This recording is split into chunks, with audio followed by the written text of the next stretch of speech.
Assalamualaikum warahmatullahi wabarakatuh. Mohon izin memperkenalkan diri. Perkenalkan, saya Yolanda Destiana Putri, bisa dipanggil Yolanda. Saya dari kelas 3C Program Studi Hukum dengan NIM 2406101050. Jadi di sini saya akan mengerjakan atau membuat video tugas dari mata kuliah Bapak Nizam yang terhormat, yaitu mata kuliahnya Hukum Perjanjian tentang pasal 1320 KUH Perdata. Pasal 1320 KUH Perdata Kitab Undang-Undang Hukum Perdata mengatur syarat sahnya suatu perjanjian. Pasal ini tuh sangat fundamental dalam hukum perdata, khususnya hukum perjanjian itu sendiri. Isinya terdiri dari 4 syarat.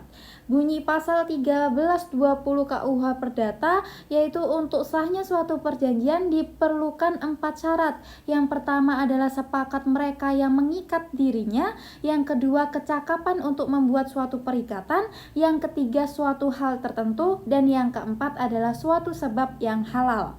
Saya di sini akan menjelaskan keempat syarat tersebut. Lalu langsung saja kita masuk ke yang pertama, yaitu sepakat mereka yang mengikatkan dirinya.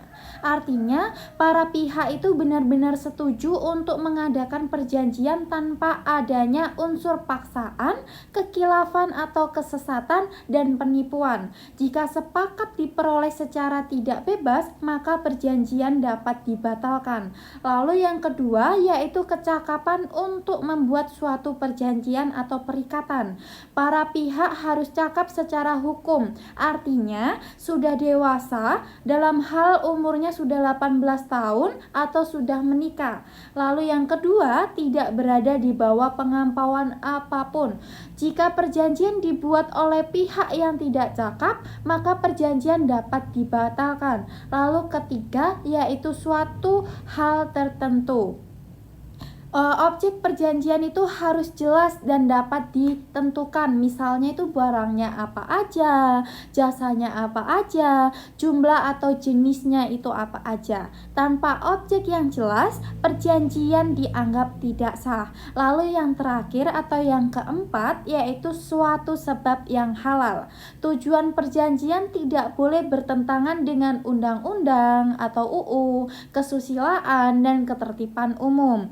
Contohnya sebab tidak halal itu seperti perjanjian jual beli narkotika. Jika sebabnya tidak halal, perjanjian batal demi hukum. Lalu ada pula pembagian syarat dalam pasal 1320 KUH Perdata.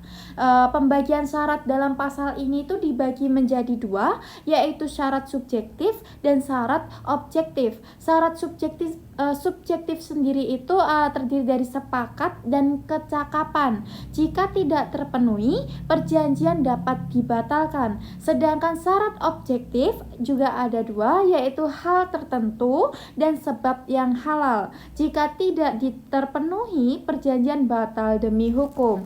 Lalu kesimpulan dalam pasal 1320 KUH Perdata sendiri ini menjadi dasar keabsahan perjanjian. Tidak terpenuhinya syarat-syarat tersebut, hukum perjanjian baik dapat dibatalkan maupun batal demi hukum. Cukup sekian penjelasan saya tentang pasal 1320 KUH Perdata. Di sini mohon maaf bila ada salah kata, tutur atau materi dari saya yang kurang sempurna, mohon dimaafkan karena saya juga manusia biasa yang tak luput dari salah dan dosanya. Dan saya Yolanda Destiana Putri pamit undur diri. Billahi taufik walhidayah. Wassalamualaikum warahmatullahi wabarakatuh.